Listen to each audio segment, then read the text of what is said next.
everybody, we are back. Again. Episode number 287. I Yeah, think this should be 287 and a half. Yeah, we had an issue. I don't know what happened, but we went live and the music started freaking out and things started overlapping, and then it just died. It was just gone. So I had to really quickly start a whole new one. So hopefully people will figure it out and get over here again, because now they're gonna have to find a new link too, which is a shame because we already had like 30 people watching just from that little beginning thing. So, but it's building back up. We're back up to 20 people now, so they're figuring it out. Yeah, here they come. What's up, Shannon? AZ Mix, Springfield, Tony Clem, Damian Hair Metal, Fraser Dawson. There we go. Yep, everybody's coming. Everybody's figuring it out. Nice. Anyhow. Apologize for the blunder. I don't exactly know what happened there. It had to be just the program flipped out, because I've never had that happen before.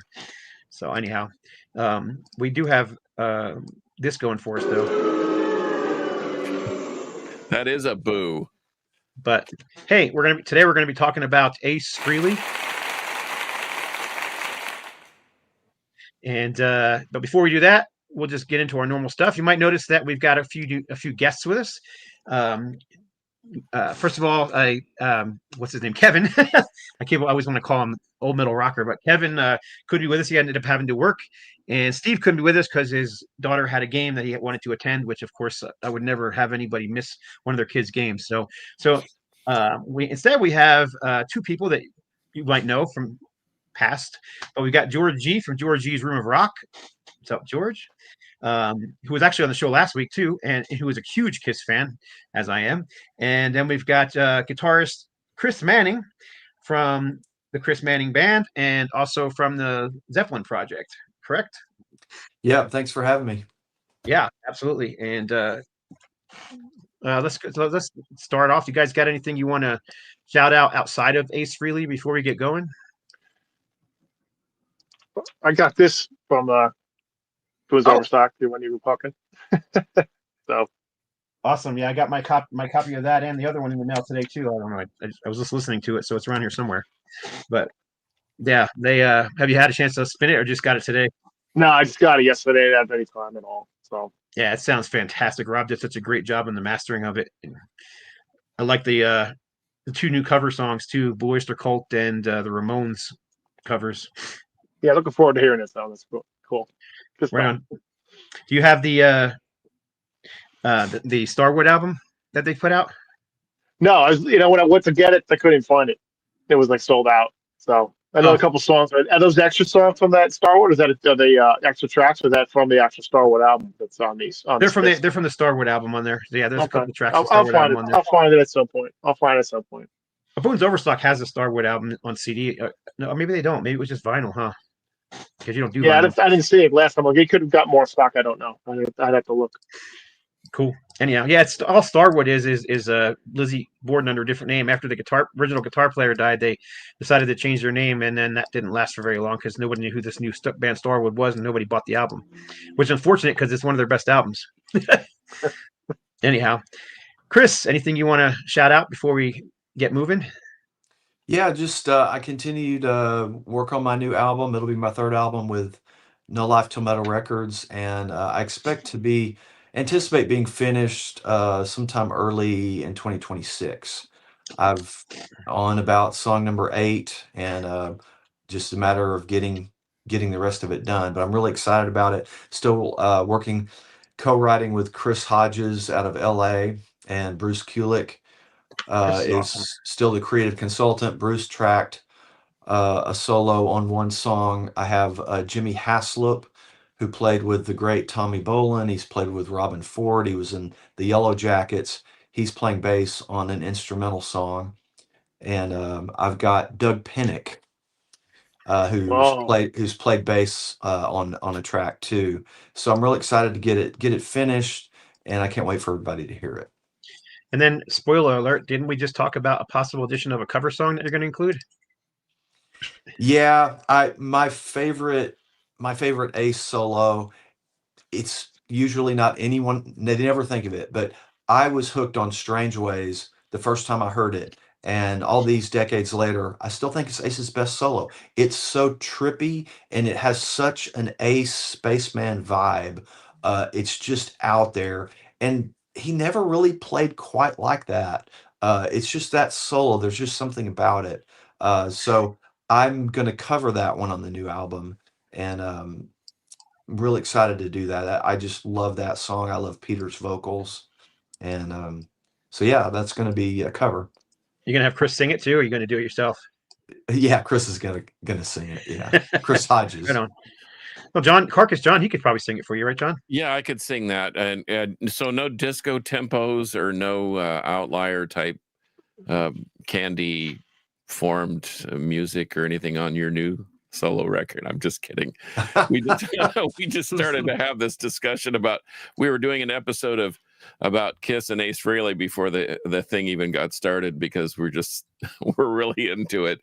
But no, I do have one shout out to Old Man Rocker. I mean, Kevin Colhase. He sent me a copy of Accuser Repent, and I just cracked it open, and I haven't really listened to it yet, but I am hooking up a brand new Orbit U-turn in the newly renovated record room. I wish you all could come by and see it. It's pretty glorious. Even my wife was impressed, which takes a lot because she loves music, but she isn't impressed by stuff, but she thought it was pretty cool in there. So anyway, I'll be dropping that on the turntable later tonight.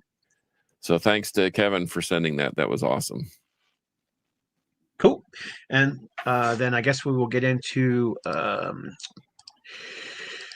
the segment of our show that John loves the best. If I can figure out where the stuff is, because I wasn't paying attention, because I'm getting texts from a record label.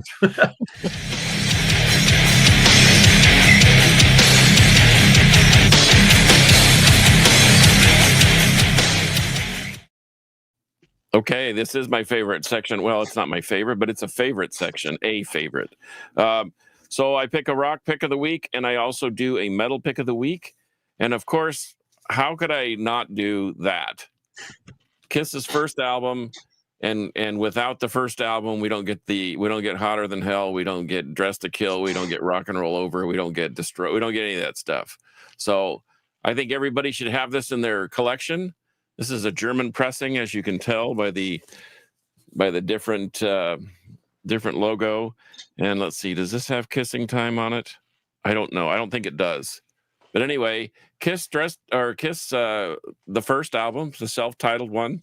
So that's my rock pick of the week in honor of Ace Frehley. And I pulled something out of the fire. In fact, our buddy Vic Stone, friend of the show, will probably know these guys. Anybody familiar with Destructor? Yeah, absolutely. Forever in Leather. This thing is an absolute scorcher. And if you can find it, I know it's available on CD, and I know some of their later stuff is a little different, but not this one. This thing is an absolute blistering slab of metal. And so this one's on HR Records, if that helps. But anyway, Destructor, Forever in Leather. If you can find it, enjoy it, love it, live it, and it's a blistering. I don't want to call it power metal. It's like power, speed, and heavy metal all wrapped into one. So, Kiss, the self-titled one, and Destructor, Forever in Metal, or Forever in Leather. Those are my picks of the week. I've got Kiss Alive. This is the album that most people discovered Kiss with back in the day. It's just, I don't care if a lot of it was recorded in the studio. It's how I discovered Kiss. I love Ace's recent quote where he said, yeah, they had to do a lot of overdubs in the studio. I didn't have to do a lot of overdubs on this album. And then my other pick is the great George Lynch Mob. This is their latest album. They have a new one coming out, I believe, in November. This is fantastic. It doesn't have Ani Logan on it, but the songwriting is great. It's classic Lynch, and it's incredible guitar playing, soloing, songwriting, everything. Right on. We got the dual. It's like the Green Manlishi with the two-pronged crown.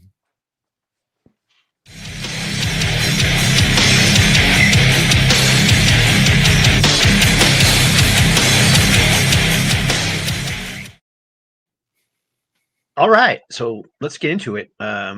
Episode number 287, and we're talking Ace Frehley. Of course, Ace passed away last week, and that's a huge bummer to a lot of people, including myself, and I think everybody here are all big Kiss fans. And Ace was always my favorite from the bunch. I mean, not that I dislike any of the other guys in the band, but I mean, from when I was literally a kid in grade school, my first concert shirt, I bought it at a store, not at a concert, but my first band shirt was an Ace Frehley shirt. So yeah, I've been an Ace fanatic. Always wanted to meet him, never had the opportunity.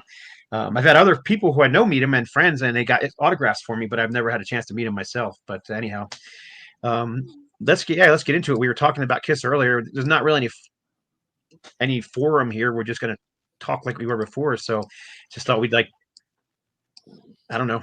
Well, I Talking about Kiss. was going to tell you, I had somebody from Channel 11, our local news affiliate here, sniper me over it when I was helping. I was John Perez. In fact, shout out to John Perez, who's healing from a major surgery and seems to be doing fine. He wasn't able to take his shift at Born Late Records, the infamous Born Late Records in Fort Worth.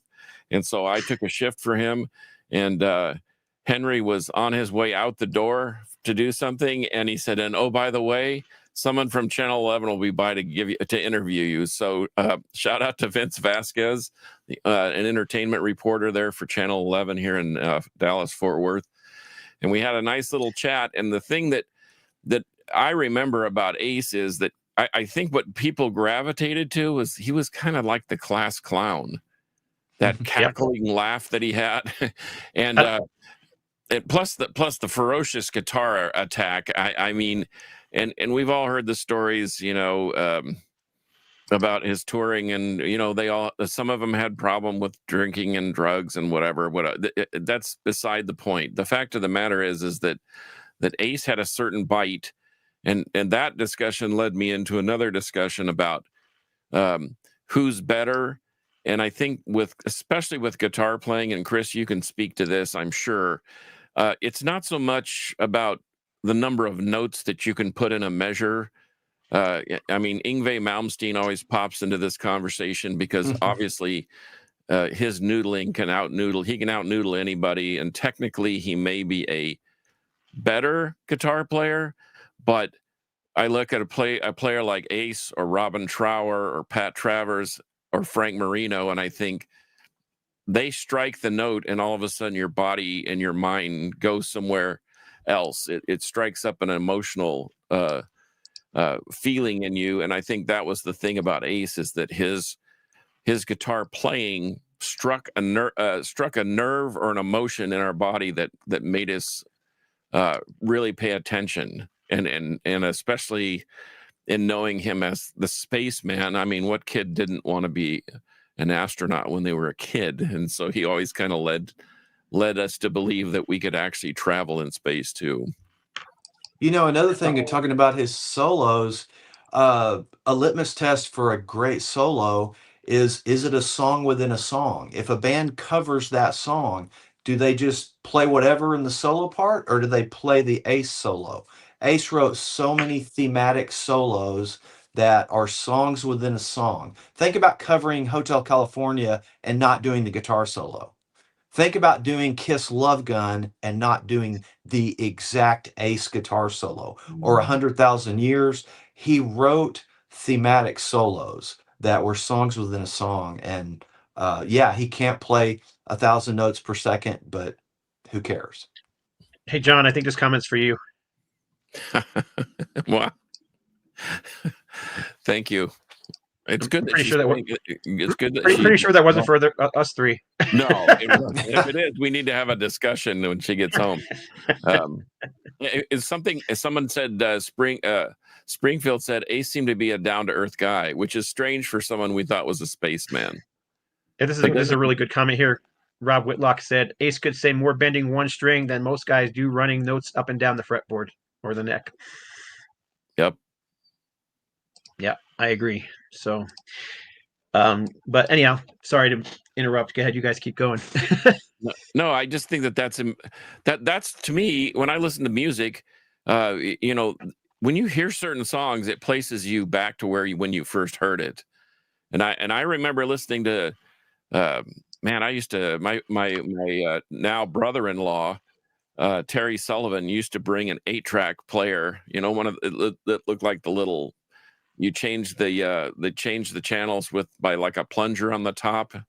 But anyway, we used to listen to Kiss Alive in the first album and Hotter Than Hell until he just ran out of battery when we were out on these Boy Scout camps and so forth.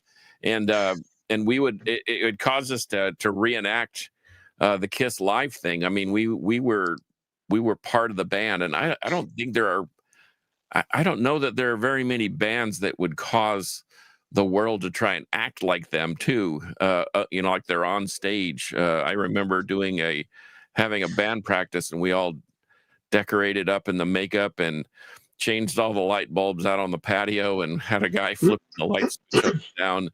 And it was because of Kiss and namely, and it was driven by that guitar sound. I mean, Paul Stanley's a great rhythm player, but without Ace, they really had nothing. And he was a decent songwriter too. I mean, he wrote some great songs. Yeah. I know we were talking a little bit. You guys were talking about after Rock and Roll Over, he kind of lost interest in the music because it got a little more poppy.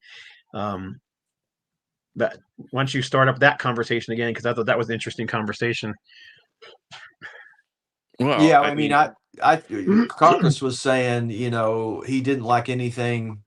They went too far pop, starting with Love Gun. To me, Love Gun was the last album before they really let commercialism, get in there. And, they did. Dynasty's a great record, but it has a disco song. But that album's great. Oh, you got the autograph too. Yeah, nice. I met him. I met him twice. I was lucky enough to meet him twice. So that was like years ago, back in the late '90s. I met him, but he's a nice guy. He was just so many people, I can't really talk to him or anything like that. But one of my prized possessions is that I have a poster signed. I also have a pic I caught from him. Oh, where is it? There we go. From the Psycho Circus tour, third row. Nice. That's why I haven't seen Kiss since then, because I'm not top in third row catching the Ace pick with the other band. No offense to Tommy and Eric, but I saw the original band, third row, and I caught a pick. I'm not going to beat that experience. So I never got to another Kiss show. Well, and you know what? We can, there are always two camps with the Kiss thing, the original members and then everybody else. But bear in mind that Eric and Tommy have been with Kiss 25 years, maybe more. Yes. And they're both serviceable players, but once again, I understand the whole premise. I would be a hypocrite if I didn't recognize the fact that the feel is not the same. I mean, Tommy's playing the notes and he's doing the actions and he's dressed up like Ace, but it's just not Ace. And we all know that. And some people take exception to that. I don't take exception to it because I would love to hear those songs played as well as they can be played. And if it's not Ace, I think Tommy Thayer's acceptable. And anyway.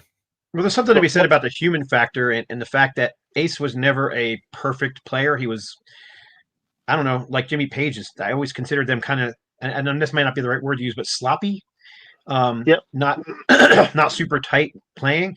And it was like a dirty rock and roll style. And I've always said that Ace may not have been the greatest solo player in the world, but he had charisma, more charisma than a lot of guitar players had. Yeah.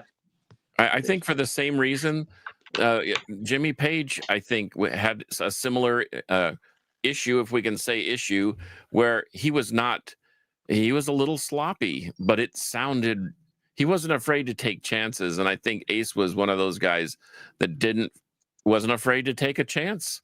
Even though he probably would have gotten in trouble if he took too many chances when he's up there on stage, because I know it was very regimented with Gene and Paul. But he like Page was just had his own sound, his own feel for it, and I can't explain it any other way than it's just it's what it makes you feel, not how it sounds. if that Well, makes any sense at all. you know it's an Ace Frehley solo when you hear it. He has a certain Mhm. way. Like that's his style. And it's the thing. I have nothing against Tommy Thayer because I'm a Tommy Thayer and Eric Singer. They're both nice, but with Tommy in the band, they were just like they wanted that Ace sound without dealing with Ace. So they never like Tommy Thayer never like played like Tommy Thayer. He played like Ace. Like all the other guitar players, Bruce and me, and he played like they played. But they're like, no, you're going to play like Ace played. But we're not going. We're just going to you're just a hired gun basically. Yeah. That's what And I when get out of it. Because even at the Sonic Boom album, I've heard just leads, and I'm like, that's an Ace lead. That's exactly like an Ace from another one of the album. Like I don't know what Yeah, he does the what it's Parasite part called. of the So Parasite solo on one of those albums. yes, exactly. That's Da-da-da-da-da-da-da-da-da. You know that yeah. thing. Well, when Carcass, when you were talking about Ace's popularity back in the day, my first concert was Kiss on the Love Gun and Alive 2 tour, and it was general admission. As soon as they opened the doors, me and my buddies ran as fast as we could, and guess what? Ace's side was filled up. So we had to settle to be on Gene's side because Paul was boring, you know. Yeah, I was so we were all disappointed. We wanted to be right in front of Ace. It's like, well, okay, we're in front of Gene. It's still an incredible show. It was my first show, but I can't stress how popular Ace and Peter were back in the day. And you know, it's not the impression anymore, but they were huge parts of their success. Well, once again, I think those dudes were very loose. They had good senses of humor. They were the class clowns, Ace being the top dog in the class clown department. But because we all know that Gene and Paul are very strict and very stringent and very disciplined and blah, blah, blah, business-like. And the other two guys were just there to have fun. And I think that that's sometimes what is missing from music in general is where is the fun? You have to have a serious licks and a serious sound, and you have to be dedicated to certain things. But when it stops being fun, you can really tell. I think. Yeah, I agree. And there's that. I can't remember that for the life of me the name of the interview. But you guys remember all the interview with Space Bear, and he put his things on the bear, and he was like, obviously he was either drunk or high, but he was having a great time doing the interview and laughing, and Peter was laughing, and Gene was just like, he was just pissed the You entire talking about time. the plumber interview where he says I'm The a plumber interview, yeah, Oh, Yeah, yeah, somebody Snyder? just commented on that Yeah. earlier. That's the Yeah. best Ace interview. That yeah. That was a Tom Snyder show. Yeah. Tom Yep, Snyder. that's it. The Tom yeah, Snyder Tom show. Yep, that Snyder. was it. Yeah, And he's like, no, I'm a I'm the plumber. trout player, because they accidentally called Gene the bass player. So he's like, Ace's lead guitar player. Actually, I'm the trout player. he was a lot of fun, but you could tell that Gene and Paul were irritated by the fact that Ace and Peter had taken over the interview and were just being ridiculously funny. But it's one of the most memorable interviews ever. It's still, you can still find it everywhere on YouTube and whatnot. So has anyone else seen them more than? Have you seen them more than once? Who has seen them more I've than seen once? I've seen him 12. with the original band No. Well, 4 yes. times. Let's just say With the original. Ace, I've seen Ace 4 times, 2 for the reunion, 2 for Cycle Circus, and I've seen Ace 4 times solo. So he's actually did the last New Jersey Kiss convention. He played his first solo album in its entirety. So I got to see that, which is pretty cool. So Yeah, I've seen Kiss 12 times, and I think half of those times were with Ace. I think the last time I saw them it was with them and Aerosmith, and Ace was on guitar, but they had Eric Singer on drums on that show. I saw him I've seen about 10 times, but it was in all the cases it was the original band. I saw him 3 times back on that 77 Love Gun. I saw him twice on the Love Gun tour, and I saw the Dynasty tour on Halloween night. Great album. Yep. Well, I as still I mentioned to Vince Vasquez of Channel 11, when those solo albums came out, I started with Paul, then I got Gene, and then I did Peter. Listen to Peter's album, and then by far Ace's was the best. The rest of them, the other three, were garbage in my opinion, and I was so disappointed. Although I disagree with that, but I think Paul Stanley's album's great. I do too. I had to have all 4 of them because that's part of the stigma. You had to have all 4 images, but Yep. I thought Ace's was by far the best. I thought I thought Paul's Ace. I think Ace is the best too, but I think Paul's album was really, really good. I mean, it sounds like a Kiss album to me.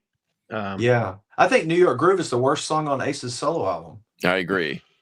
Yeah, Just thinks the worst but I still song. enjoy that. I still like that song, but yeah, Yeah, But overall, it's still good. I mean, you got to admit the song's got a heck of a hook, man. And he did a great job with a kind of a crappy original song. but you know, when it But came out, no one expected Aces to be any good. No one did. I mean, and we loved his soloing, and a lot of people didn't know how many songs he had written. But most people didn't expect it to be great, much less the best one.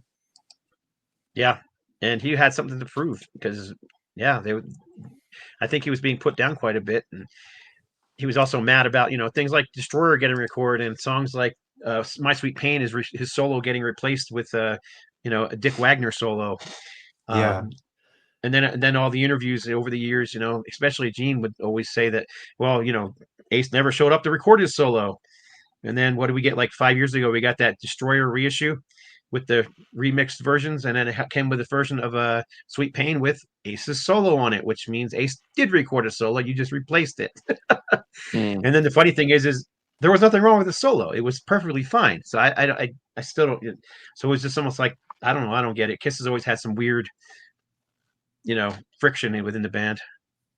I bet it was really hard. I bet it was really hard to be in Kiss, to be honest with you. At least for Peter and for Ace, especially for Ace, because he just wanted to plug in and play. I think. Yeah, I think so. He was a rocker. I mean, even for we were talking earlier before the show started about how you guys didn't like the Elder, but Ace didn't like the Elder either. He basically contributed like 1 or 2 songs to it that he recorded in his own studio away from the rest of the guys, and it just wasn't. He wanted to be a rock and roller. I mean, he wanted to play rock and roll. He wanted to get back to the roots and do rock and roll over and Hotter Than Hell stuff again. And the rest of the band wanted to do that proggy, lighter, stuff.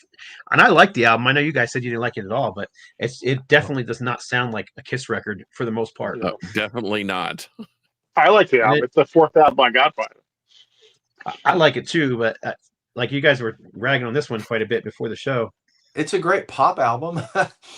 I don't think it's a pop album. I think it's a rock album that has crappy production, over processed, slick production from Vinny Poncia, who I think destroyed the album, because I'm going to say 3 or 4 of the songs Ace wrote, and they're great songs, but they're just so thin and, like you said, poppy sounding. Well, I wasn't a fan of the replacing Ace with Vinny. I didn't, no offense to Vinny, because I thought he was pretty good when he was by himself. The Vinny Vincent Invasion thing, I thought that was pretty cool. But I mean, they didn't replace. They replaced him because they had to. Ace was pretty much done. Yeah. Well, so I mean, they didn't have a choice. It was either replace them with had to replace them with somebody. Right. Yeah. So I just didn't like the replace. It's like was there nobody else that could play like him? Because I mean, Vinny was a shredder. Yeah, but he was also a songwriter, and he's the one who wrote a lot of the material on Creatures of the Night and Lick It Up. And which is what put him back on the map. I mean, by Creatures of the Night, the band was playing to half-filled stadiums and having to cancel tours and everything. But they took the solo away from Exciter from Vinny on that one. They gave it to Rick Derringer to do the solo. They didn't like the one Vinny was doing, so they put Rick Derringer to the solo for Exciter, which I think is a fantastic solo. I think Rick Derringer would have fit better than Vinny, but whatever. That's bygone era, and anyway, but Lick It Up is in my top 5 favorite Kiss albums. I love that album. I think it's such a great comeback album. I think Vinny is insane, but if he's under control of, where Gene and Paul can tell him what to do, don't overplay and that, this and that. I think that's such a great album. I think all the songs are great. That's my introduction to the band. I don't disagree with that. I think Look It Up is a good record, but I think Creatures was a great record too. I think actually Creatures is better than Look It Up, but they're very close to me. Yeah, I love Creatures. I just remember being very disappointed with Dynasty and Unmasked when I was younger, and just kind of, just wasn't. I was still a Kiss fan, but it just wasn't the same. And I remember my buddy from the band Heathen's Rage, his name was Tony Lee. He called me up. He's like, "Dude, you need to come over. Let's check out the new Kiss record." I'm like, "Is it any good?" He's like, "It's heavy, dude." So we go over it, and I go over his place and we check it out. And man, those drums are like freaking cannons on there. So yeah, it was. I don't know. It definitely won me back because I was pretty disappointed in Dynasty and Unmasked. Although I do like those albums now. I don't play them all the time, but I still like the songs that are played live. Yeah, and think how crazy it is that Dynasty has 2 Gene songs, only 2. It has 3 Ace songs. Yeah, That's the only album like that. Yeah, I think Unmasked has 4 Ace songs on it, doesn't it? If I'm not mistaken. I got it right here, so I could look real quick. Someone said that he thinks Frehley's Comet is better than both of them. Let's see, what is that? Oh, is that Dynasty and Creatures, or Creatures and Look It Up? I don't know. Yeah, I love the Frehley's Comet stuff. I mean, I'm a huge Frehley's Comet fan, or just Ace Frehley solo stuff. I actually pulled my. So who was in the this right here. This is just my 12-inch Ace Frehley records. So solo who stuff. was in Frehley's Comet besides Ace Frehley, of course? Everybody. Anton Fig for a while on drums. Yeah, John Regan and Todd Howard. That's what it started with, and then it just then it got to whatever. Because Anton Fig was the drummer on David Letterman, right, with Paul Schaefer. Yeah, and the '78 solo album too. 3 Ace songs on Unmasked. Thanks, Don. Kept me from having to look. 3. Okay. Still, they're great songs. It's just I think Vinnie Poncia was I never understood it. So who would you say had the worst solo album?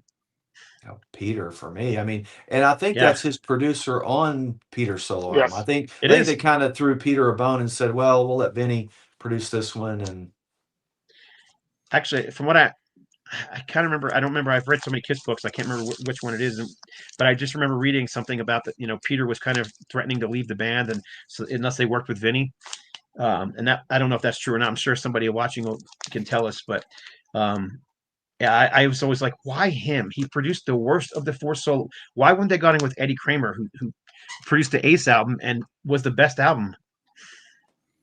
I know it had the best sound, and plus, unlike a lot of other producers, Eddie Kramer was the guy who was.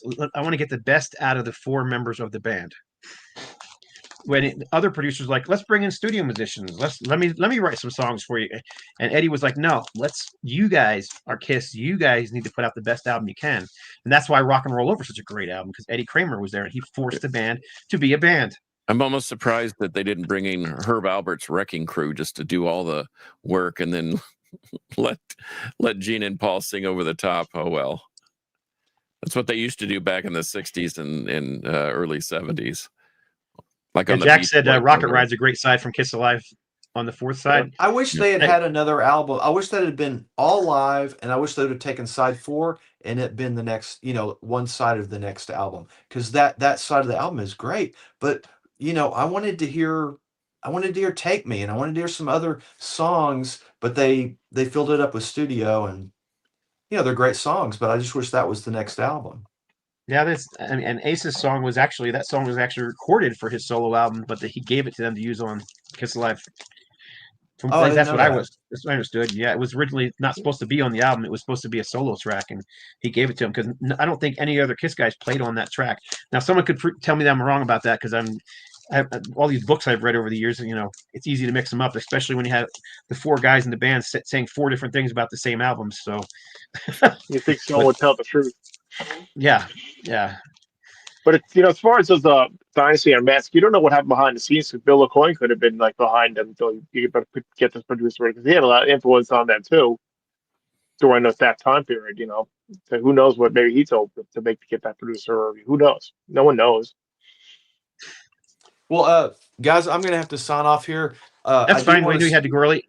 I do want to say, Ace is the reason that I fell in love with the guitar. I was already playing guitar as a kid, but I fell in love with it because of Ace. His solos were attainable. I could lift the needle on the vinyl and play some of the pentatonic solos. My other heroes were like Richie Blackmore and Alex Lifeson. Is like, yeah, maybe sometime in my life I can be good enough to play like that. But Ace was attainable, and he launched. That didn't knock Ace. He launched the careers of Andy Timmons, Dimebag Darrell. There's just Mike McCready. There's a long, long list of guitar players that were inspired and became great on their instrument because they were inspired by Ace, and uh, that that's part of Ace's. That's a huge part of Ace's legacy. And and my disclaimer with Kiss is I was a fan up until 2000, and then I'm out. They could have gone out on top, and they were still great on that retirement, the farewell tour. But they should have called it a day. And but that's my opinion. But anyway, hey, thanks for having me. It was great to be on the Yes. show again, and appreciate it. Thanks, Yeah, Chris. and I appreciate you stopping by, Chris. Have a Okay. good one. See you again. Okay. Yeah. All right.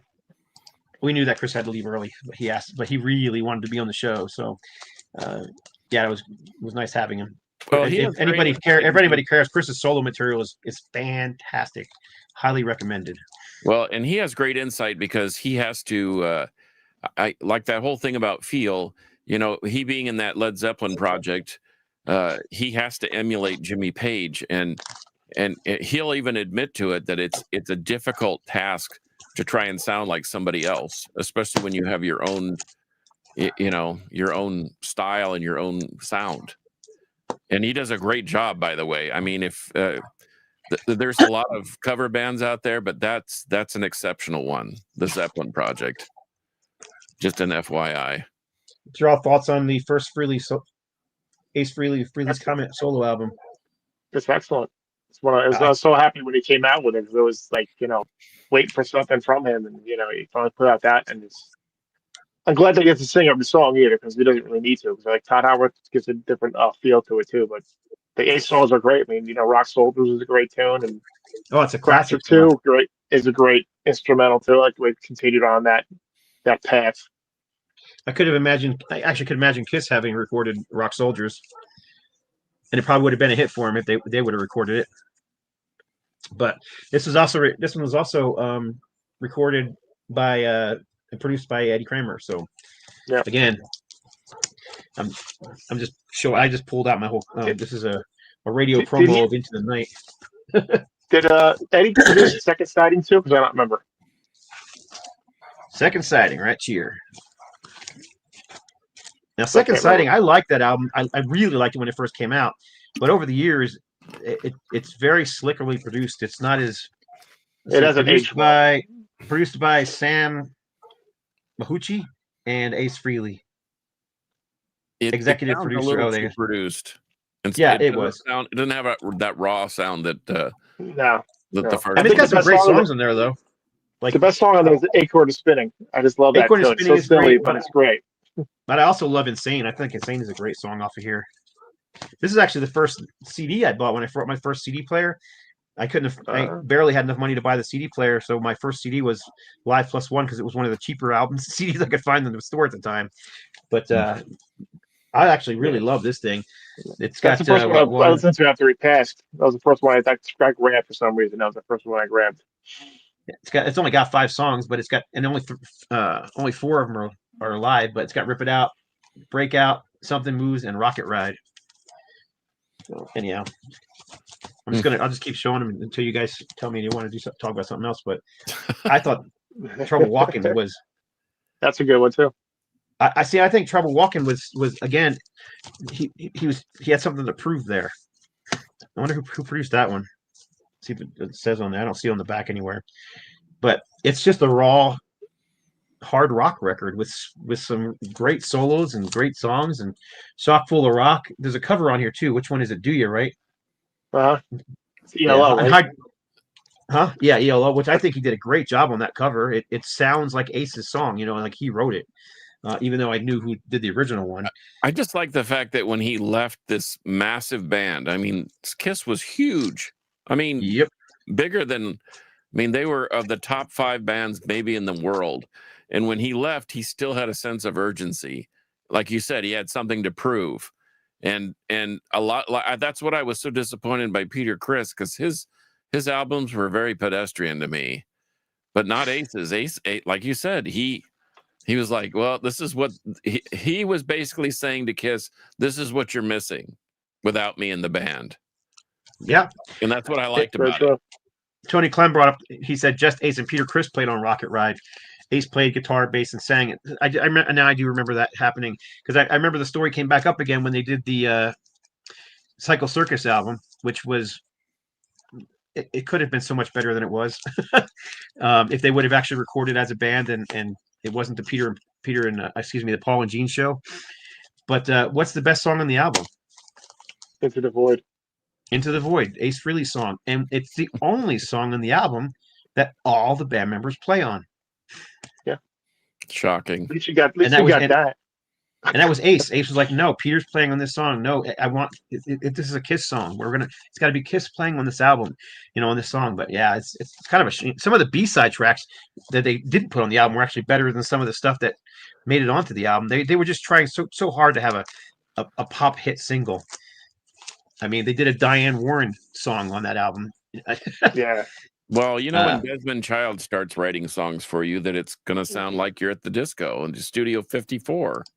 Yeah, I did also like Raise Your Glasses on that album too. I thought that was a kind of a cool song that could have been played in the hockey barns of the United States, but it never really was, unfortunately. How about this one? That was a good one too. I thought that was top notch. Yep, I was waiting for a long time. That's a long time in the making. What's that? Is that Anomaly?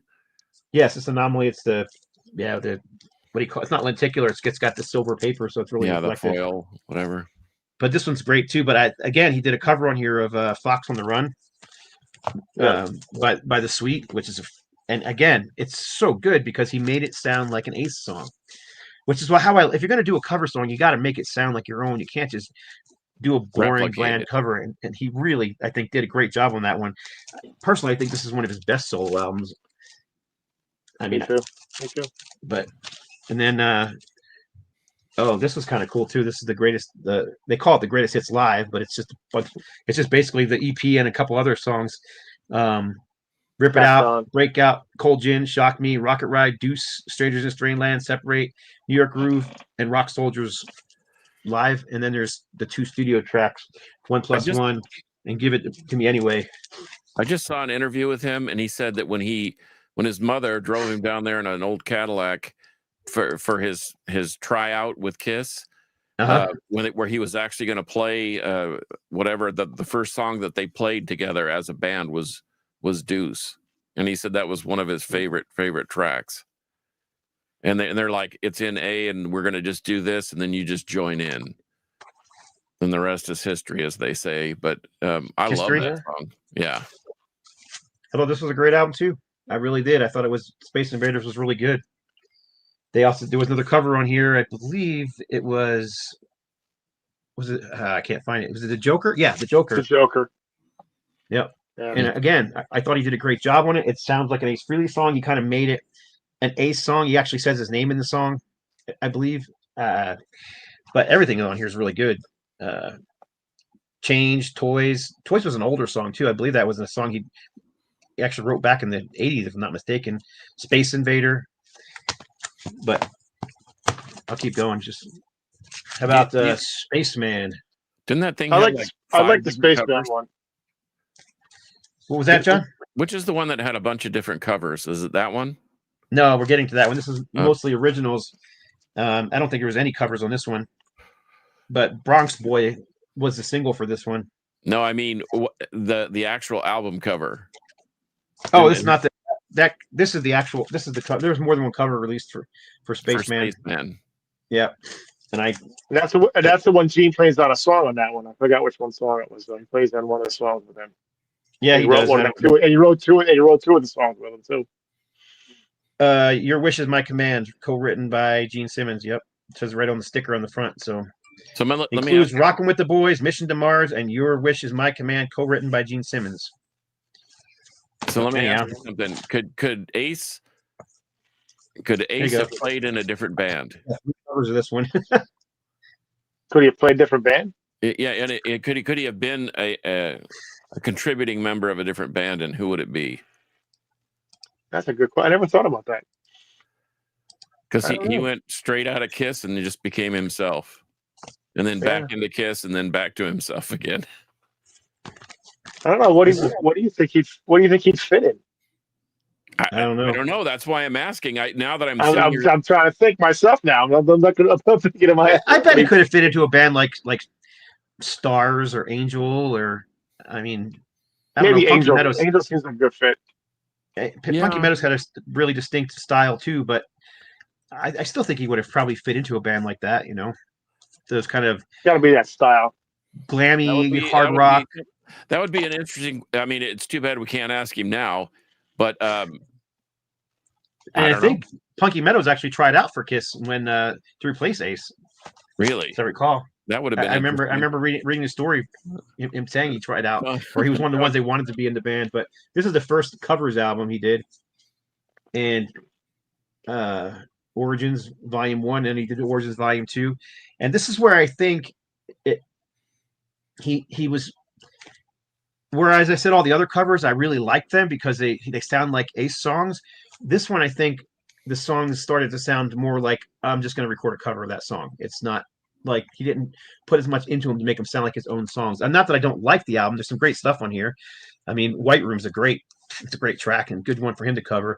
I thought he did a great job recording a new cover of Parasite. That was awesome. And he did a new cover of Cold Gin on here. He also did interestingly enough a cover of Rock and Roll Hell on here. That was weird. Yeah, that was a weird one to pick. Rock and Roll Hell from BTO. Yep.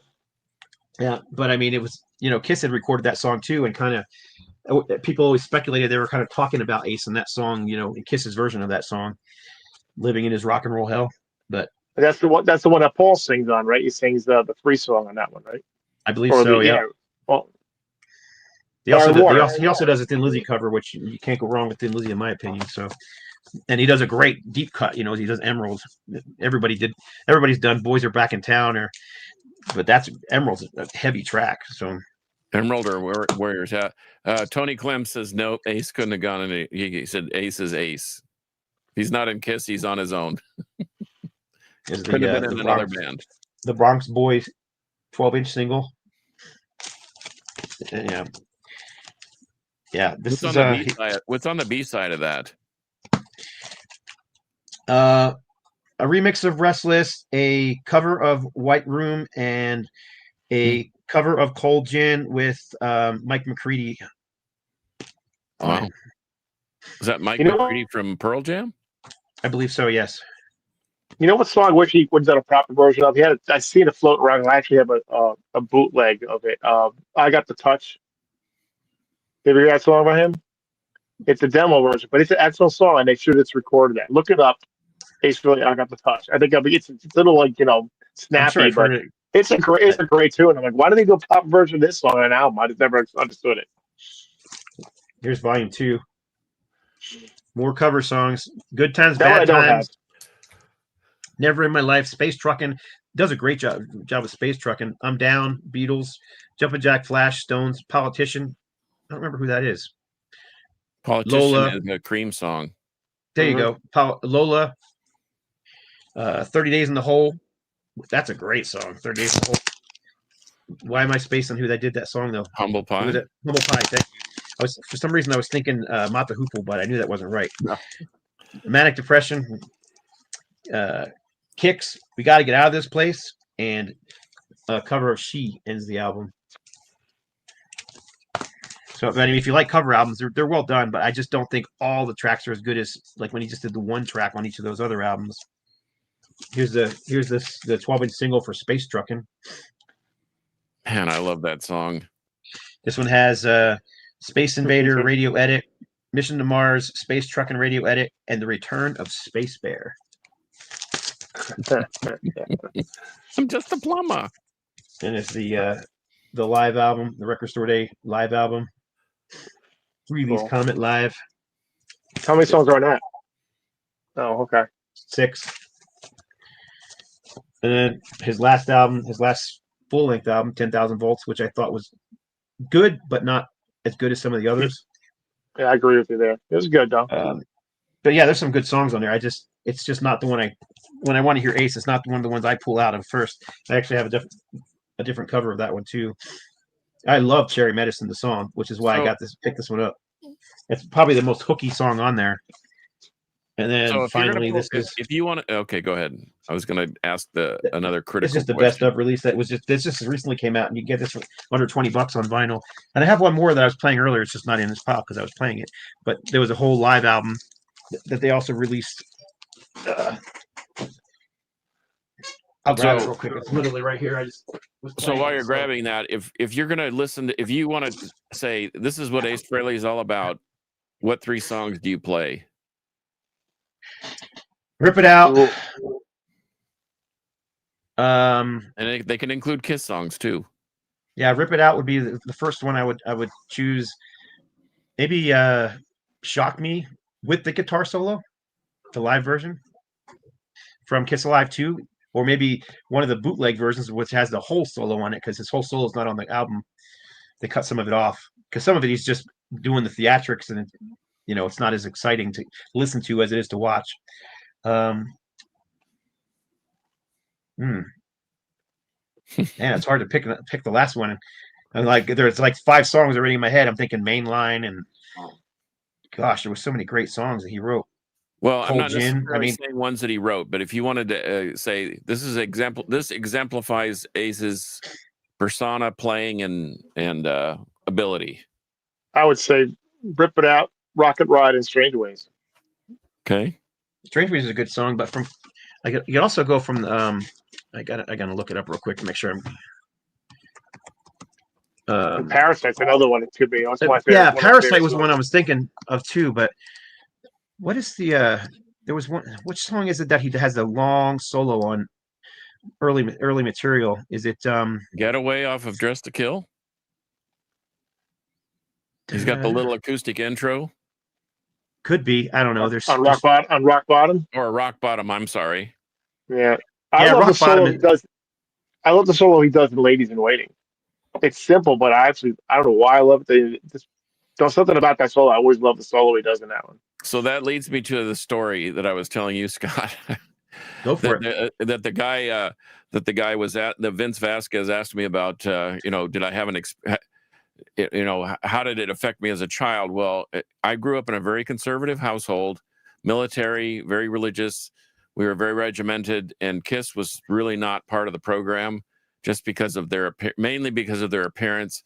And my mother, being the classically trained musician, I was always looking for ways to cross that bridge with bands like Emerson, Lake and Palmer and Kansas and King Crimson and so forth. But anyway, we used to gather as a family once a month and have music appreciation night. The phones go off, nobody gets in or out. It's an hour of just family time. And so I drew the short straw, and so I had to pick something. And then my dad said, "No, I'll just go pick something." So he dragged his fingers across those several crates of records, and he pulled out Kiss, Dress to Kill. So imagine my father, Mr. Conservative, Lieutenant Colonel, Air Force, very steeped in religion, reading. What was it? Was it She? The Power That's Within Her, when she takes off her clothes, and then the Ladies in Waiting. So you've been to the motel, and the meat looks good tonight, and the ladies in waiting are what it's all about. And so imagine the room. I mean, I had 4 younger sisters, no brothers, and there's me standing up there saying, in a typical teenager fashion, "Well, Dad, I don't listen to the lyrics. I just listen to the music." And now, for some reason, when I was spelling John Perez over at the shop, I just put on All Kiss Radio, and I was shocked that I knew every lyric of those first 5 Kiss records. I mean, every one. I would just find myself humming, singing along. So whatever you think that you're just listening to the music, know that you're educating your brain. But anyway, I thought that was one of the, I thought if Ace could have been there, he would have got a good chuckle out of that, because just knowing the background of my father. But anyway, you struck a nerve when you said Ladies in Waiting. And yes, that is a great solo, by the way.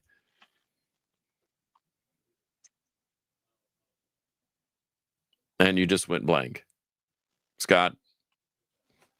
Can't hear you, Scott. Oh, I got muted somehow. There was music coming through from somewhere. I was trying to figure out where it's coming from. So It was. Did you hear that music? Was it me? Was it me playing the music? Did you hear the music, or was it just something I was hearing from somewhere else? No. So, okay, good. So it wasn't coming from us. I was like, all of a sudden, I was like, "Where's that music coming from?" My parents would call that the devil in the details. Yeah. Well. Anyway. Yeah, Ace is going to be severely missed by me. Oh yeah, I don't remember if I showed it or not, but this is the last one live into the night, a full concert recorded, and it was a radio broadcast from 1987. Kind of a nice gatefold too, with lots of pictures of him in there and whatnot. Yes, yeah, I don't know. Don I'm an Ace Moore, fanatic. yeah. Room Service did floor my parents. We read the whole album lyrics sheets. Deuce is another one where he's just some great guitar work on there. A lot of that guitar squealing he does. This is a cool one. Into the Night, Japanese 7-inch. I got a bunch of 7-inches from Ace. I guess I'm a Ace fanatic. Here's this is the actually radio mono stereo single for Into the Night. Well, isn't it weird though that people are Ace fanatics, but they're not Gene or Paul fanatics or even Peter Chris? There's the Spanish version of Into the Night, or the Spain because version. the Ace put out more stuff than solo wise. I guess that's that's probably part of the reason. Yeah, there's another version of Into. There's so many copies of Into the Night you can get out there. Here's the Insane single, U.S. pressing, with Acorn is Spinning on the B side. Two of the best songs on the album, in my opinion. And then here's the It's Over Now single. He also wrote from other bands too. I tried to find it before the show, but Ace recorded on gosh, I'm gonna tell you the name of the band. I've already forgotten what it is. Give me a second, I'll tell you what it is. But he recorded and wrote a song with this other band, and it was released on the album and as a single. You guys know what I'm talking about yet? No. I'll tell you in a second, because you can find the singles fairly cheap. Crazy Joe and the Variable Speed Band. The song is called Eugene, and it was written by Ace and recorded by that band. And Ace, I think Ace played on the song as well. So crazy, never heard of it. Yeah, I actually have the single. I don't have the full album that the album was played on, but anyhow, I'm surprised by how bummed and sad I was the day that Ace died, and I found out about it, and I was just in a funk, and I'm like, man, I never even met the guy. My wife's like, well, he was such a big part of your life for so long, even though you don't know him. He's like his music, you've been a Kiss fan since you were a little kid. I'm like, yeah, but you do know him in a way. I thought it was. I read all this stuff online, and I thought it was a hoax. I'm like, you're kidding, right? Because I didn't know he fell twice. I thought he fell once, but he fell twice. That's why the second time was what did it. Because Eddie Trunk said he fell down the stairs. The second time, he hit his head like several times. Huh. That's what did it. The first time he fell in the studio, they said he was fine, and he was. He went home, and he fell down the stairs again, and that was what did it. That'll do it. Crazy. Hit his heart. Oh yes, Tony Khan brought up Hide Your Heart too. Oh yeah, it's very. Well, I think why does everyone cover that song? What's that?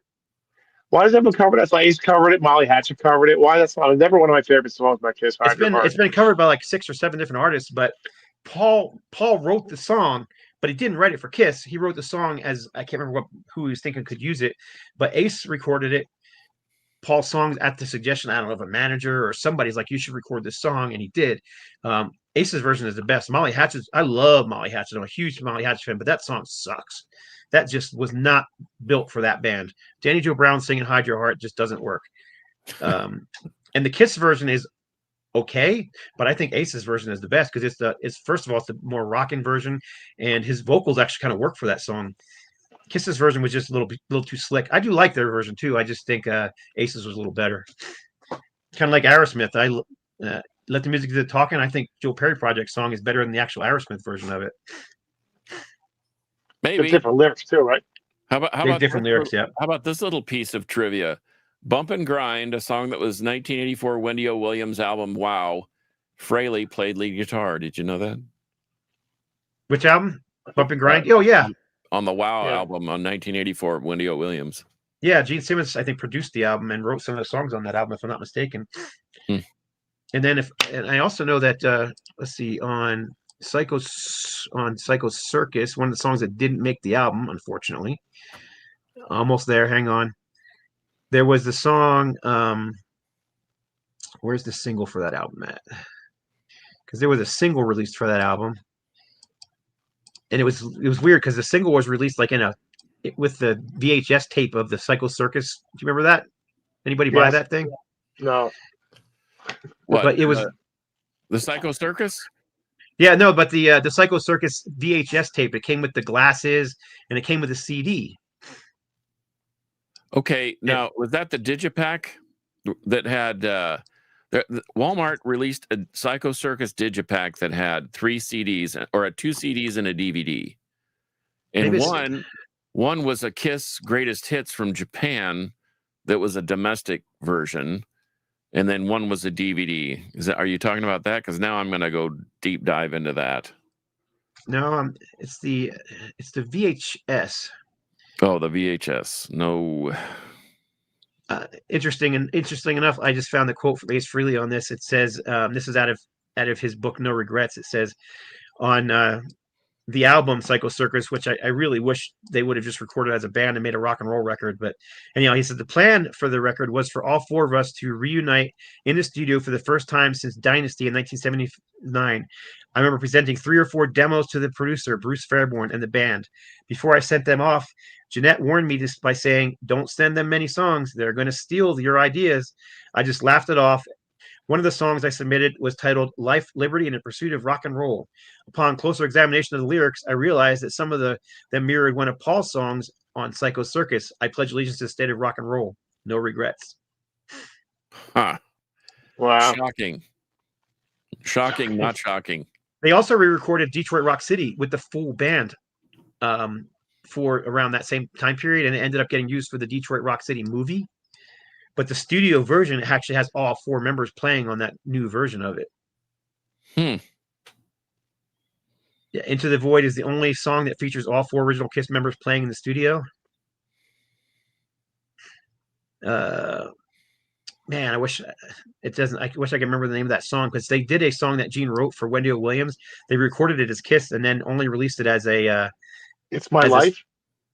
Yes, that's it. Thank you. I'm looking online for it everywhere, and you just knew it. So Ding, perfect. ding, George for the win.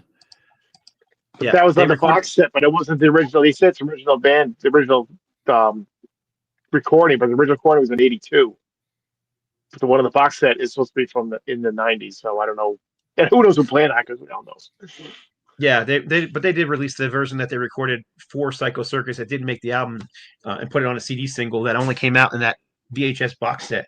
The box set came with the VHS tape, and then it had the glasses because you had to watch it with the glasses on to see all the 3D effects, and they had the CD inside of it as well.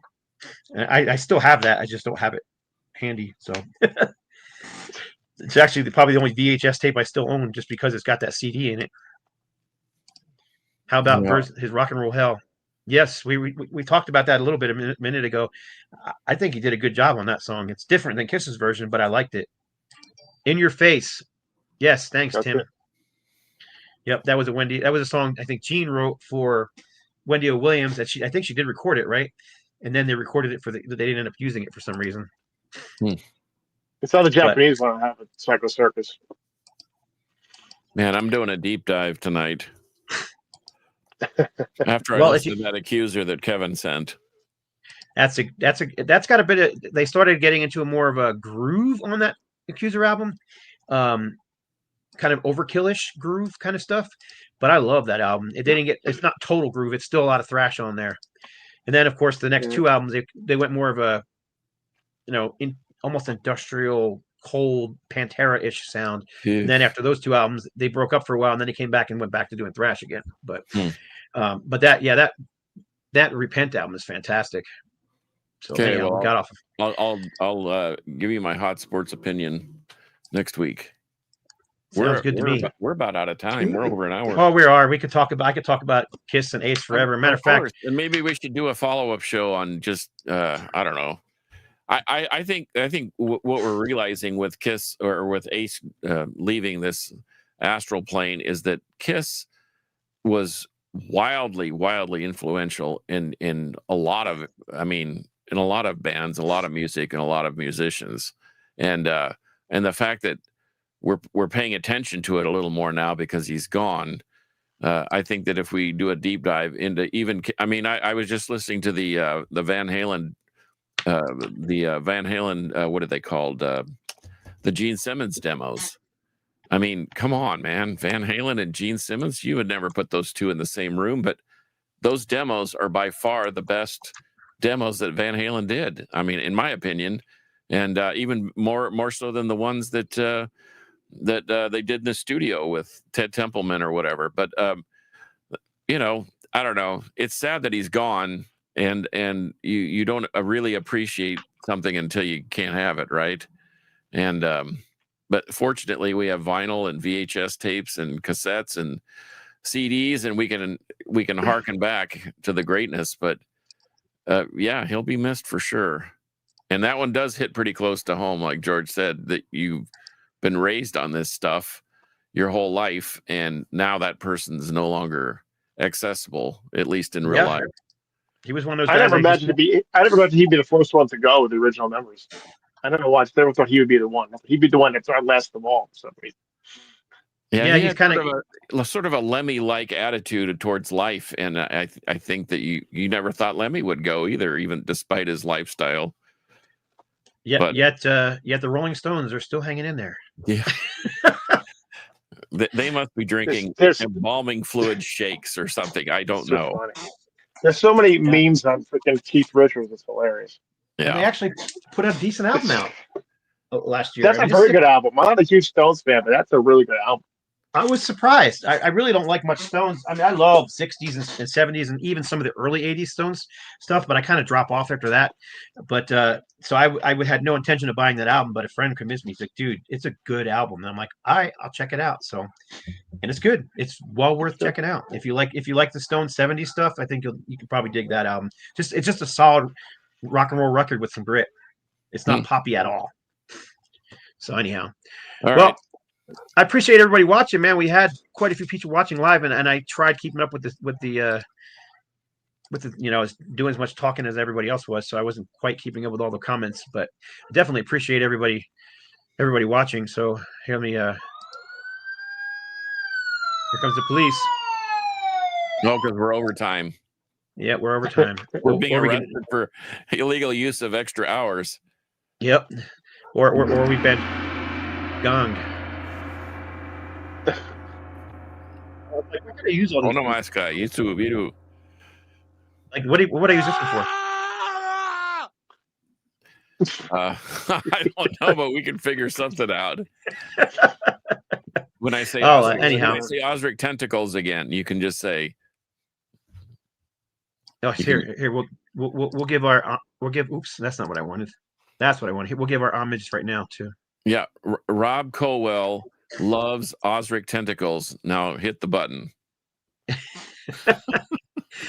We got to do our official goodbye thing. So okay, back to here. So anyhow, so yeah, I appreciate everybody watching. We had quite a few people watching, which is fantastic. So thank you for everybody that commented, and I tried to get up everybody's comments. So that's really cool, especially all these guys who are here every single week. Like this guy, Blackmore Rules, one of my favorite YouTubers right there. So, yeah, appreciate y'all watching and commenting. So, for episode number 287 of the Metal Roundtable, Metal will prevail. And then I leave you hanging and looking silly until I figure out where this thing is because I'm having issues.